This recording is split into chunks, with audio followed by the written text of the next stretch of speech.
Kaya pala naging ganito ang resulta ng kapalaran ko, kasi alam ng Diyos na kaya ko. Sa edad kong to, napagod na ko magmadali, kaya lahat ng ginagawa ko ngayon, ini-enjoy ko na lang.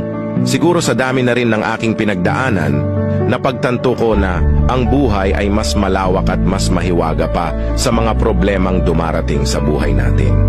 Tumatanda na tayo, baka sa kakahabol natin sa masagana at maayos na buhay ay hindi na natin na-i-enjoy ang buhay. Baka nabubuhay na lang tayo dahil nape-pressure tayo sa sasabihin ng ibang tao.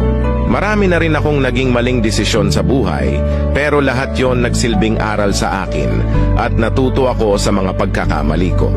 May mga taong sobra nating mamahalin at bibigyan ng halaga, pero ang ibabalik lang sa atin ay kabiguan at matinding trauma. Kaya wag natin lilingunin yung mga taong tulad nila dahil mas payapa kapag hindi ka na interesadong malaman pa kung ano pang balita sa kanila. At wag idepende ang sarili mo sa kahit kanino.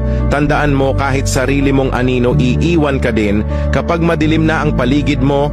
Kailangan natin matutunan na wag ikumpara ang sarili natin sa iba. Dahil hindi natin laban ang laban nila, karera mo to, di nila karera.